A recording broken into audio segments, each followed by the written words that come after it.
All right, so let's just have a think. You have a meeting with your oncologist. There is a new experimental medicine available, as well as your normal standard cancer treatments that we've heard all about. Evidence-based research has the potential to improve your physical and mental well-being. It can reduce your chances of surviving cancer by 50 to 60%. Would you take it? And it is available to everybody. And what is it? Exercise. Oh, I got a question already. Yes. Take the word surviving out. What about us metastatic? Just as important. You're still surviving. You're going to have, yes. Thank you, Jenny. You are surviving. You can exercise. You're about to find out. Yes. It will help us. Absolutely. You're going to learn a lot. All right. That wasn't meant to be either. We're not going to survive, but exercise is huge for us. It is. That's exactly it. And that is why I'm here, and I'm very passionate, as you're all about to find out. Next, please. So before I actually start, this is me. So I have a few little bits of paper behind me. My latest was a grad cert in exercise medicine, specialising in oncology. I work at Activate Health, and as well as that, I actually work in the Ramsay Clinic at Hillcrest, which is a mental health unit, which we know mental health is a very big part of cancer. So I cross over that. I'm a member of COSAR, which we'll talk about at the end, and I have a very personal experience with breast cancer. I had breast cancer 3 years ago, very early, very lucky. And I watched my mum go through it 10 years ago, and she had the works. So, and just on a personal note, I love four-wheel driving, camping, and my football. And we were talking about it, I think, before with the social worker. The day before I had my surgery, I went to Five Rocks. It was my husband's idea of, we need to get out of the house, let's go four-wheel driving. But it was the best thing, so to cope. All right, so my notes are really going to be terrible because I don't really need to use them. But anyway, so I specialise in the prescription and delivery of exercise. We do a full assessment of each and every one of our clients that come through. We're all different. We've had all different side effects, all different treatments. It is individualised and targeted to what your needs are. Everyone, again, is different. And our biggest thing is our safety. There's lots of different funding avenues available, and I will go into that. That's our last point. I will go into that towards the end. So why do we exercise? So I'm going to put it out to the floor. How does everyone feel about exercise? Who hates it? Yeah, exactly. 100%. Yeah. Yep. And that's it. But what you like, Tracy, someone else might not. Yeah. And so who hates it? Sorry, put your hand up. Why?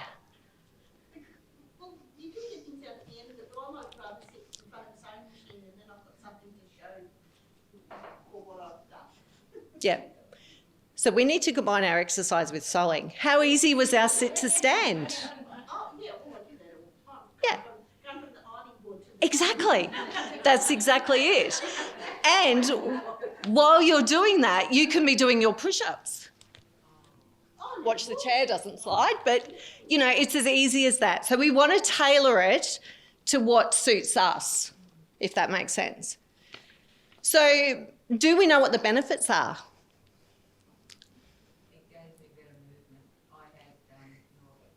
Yep.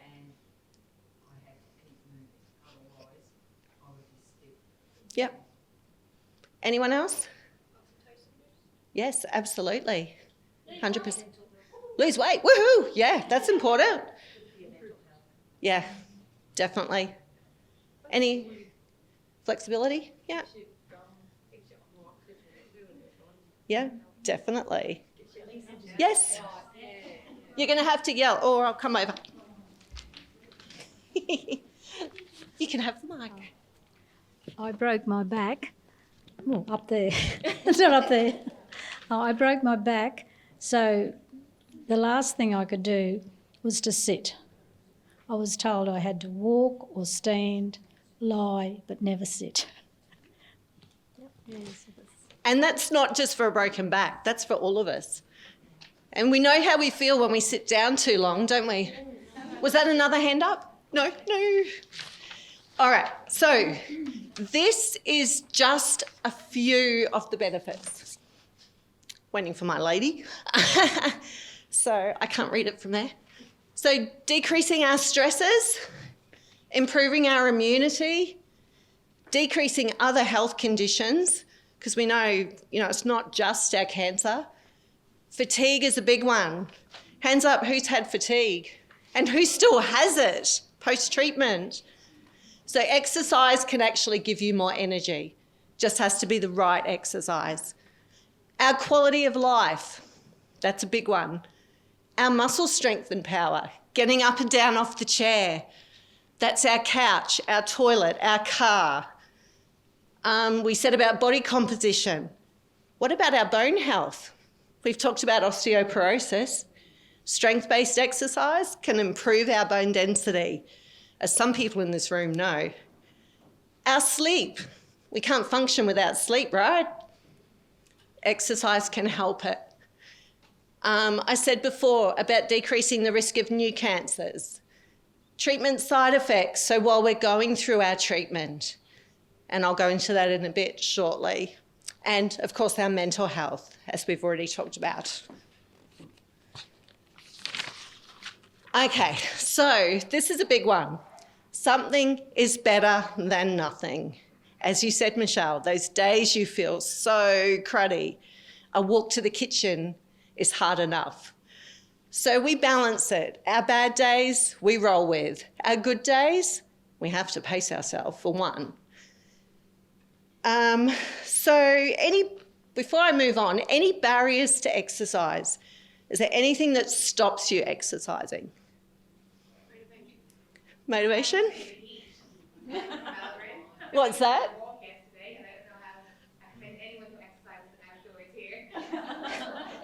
Balanced lifestyle, hey? Yep. Yeah, your mind is a big one, definitely. Try not to think about it. I would say nausea when you're going through your chemo. I can't imagine how people could drag themselves off the bed to do. Yeah. And diarrhea. Yes. Don't ever be far from one. No. Yeah, sit to stand, that's right.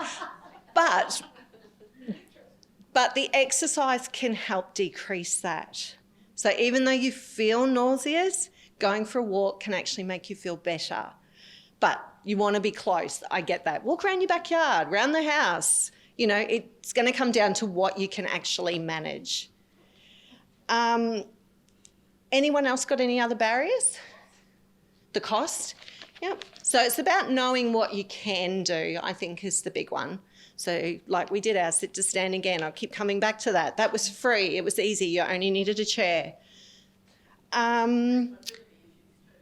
Mobility?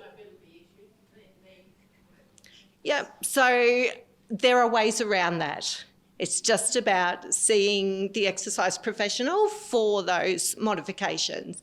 And that's what we do all our training for. So a lot of years of uni and we can work around that. Finances, free exercise in your home. Bands, our body weight. Yep, you don't have to be going to a gym. Yeah, I'm coming to that. Butt out. You must. Yes, it's coming. Yes. Access to an EP in rural and remote. I'm coming to that. We have telehealth. So I will talk about all that in a sec. What about our metastatic ladies? Are you scared of exercise? No? So there is actually some things that you can't do that we need to be aware of, which I'll talk about shortly. So depending, do you want to ask questions? Yes, certain, like you're saying, certain. I wanted to play soccer, but I was told I couldn't because it was too rough. So there are some things. There are some things, but there's lots you can do. So it's all about protecting. If you have bone metastases, there are contraindicated exercises, but we can work around it. Okay, so there's no excuses. Just gonna check I haven't missed anything. So obviously we've got lots of different types. Hang on, let me just check. I could be jumping ahead. I'll come back to that. All right. So we get asked this a lot of the time in the clinic. I mowed the lawn, I did exercise. All right, this is a bit of a confusing one. Did you sit on a ride-on and mow the lawn? That is not exercise. If you were pushing the mower and really getting your heart rate up, yes, that can count. So that's our incidental or accidental. We don't plan to do it, but we end up exercising. So the way I guess we want to look at it is, are we getting our heart rates up? Are we sweating? And I don't mean just going and standing outside outside at the moment, we sweat. So actually moving to get our heart rates up and sweating is our, I guess, classed as exercise. Sorry, my notes are really terrible. And getting huffy puffy. That's another way to tell that we are actually exercising and not doing accidental exercise. Things like parking the car away at the shops. Are we dawdling to the shops or are we actually powering? Little things like that is where our incidental can form part of our day. And as long as it's more than 10 minutes, that's our sort of guideline that classes as exercise. All right, so let's have a quick chat about dose of exercise. So we want to start off slowly. We're not going to all go out and run a marathon straight away, are we? And the biggest thing, I guess, is to avoid inactivity. Sitting is the new smoking. Sorry to tell you. We don't want to sit. Sorry, true story, ex-phys. So the current gold standards of exercise is 150 to 300 minutes of exercise per week. So as I said before, broken down, half an hour a day can be done in 10-minute intervals. Now, we've got our moderate and our vigorous exercise, and I'll talk a little bit more about that in a sec, but that's basically how hard you're working. We then have our strength training. So we're aiming for 2 to 3 days of strength. Now, that can be our body weight, bands, weights, whatever you choose. The biggest thing is exercise needs to be individual and tailored with adaptation. We have our good days, bad days. So we need to be able to tailor it to what we need as an individual. And as well, if we are going through treatment, side effects, and any other comorbidities that we have, if we've got high blood pressure, diabetes, or any other medical conditions, as well as our cancer. All right, so this is our exercise intensity. So how easy is it to talk? So if you're going for a walk with a girlfriend and you're able to have a full-on conversation and sing, you're not working hard enough. So use that as a guide. If you can't talk, that's too much. Obviously, if you're feeling all right. So able to sing is our light. Carry on a conversation, but a little bit puffy, so pausing to take a breath is our moderate. Huffing and puffing and very short words is our moderate to vigorous, and can't talk is vigorous. Okay, so that gives you an idea of our intensities. If you guys have any questions, butt in, by the way. You do. Since having had the chemo, I don't know if anyone else feels the same. I mean, I'm not opposed to exercise. I walked 4 or 5 times a week prior to my diagnosis. But I do find now that things wear me out very quickly. And I'm finding it very hard to get back. Even walking around doing the groceries wears me out. Is that something that does improve? Yeah, 100%. Yeah, definitely. So over time, we'd build up your fitness, start slow, and work up slowly. Like I said, you wouldn't go and run a marathon. Definitely not. And I always say that cancer's the gift that keeps on giving as far as side effects and that kind of thing. So we are combating side effects a lot of the time. And we're an ageing population. So even though you may have had your treatment years and years ago, we're living longer and a lot more side effects are coming out over that time. So we're combating them as we go. So specific exercise considerations, post-surgery, obviously I would want clearance, depending on when your surgery was. If it's fresh, I would want to make sure that our doctors are happy for you to be exercising, keeping it light, doing our range of movement for any tightness, that kind of thing. We've still got a lot of fatigue, pain, scars, all that kind of stuff to take into consideration. Radiation, we've done a little bit of talking about this too. We want to look after our heart. Thank you. Heart, lungs. We've got our burns to deal with. So there are things we do take into consideration. Chemo, like you said, there's a lot with chemo. We've talked about our peripheral neuropathies, fatigue. So these are all things we take into consideration with our exercise. The nausea, pain, hormones, our bones is a big thing I'm a really big advocate for. So, and the side effects that obviously come along with them. Lymphedema is a big consideration. So there's been a lot of research done on exercise and lymphedema, and it's perfectly safe. And of course, our bone metastases, I had a little bit of a chat before about that. So we want to be careful with exercises we're doing. If we've got hot spots in our spine, we don't want to fall because we get that impact straight up our spine. But we could use Swiss balls, and the water, hydro is another good thing. So lots and lots of safe things we can do for exercise. Okie dokie. So this is where we come in, I guess, with supports. Has anyone had a care plan done by their GPs? Yeah, good. Does anyone not know what a care plan is? We all know. We get 5 bulk bill sessions.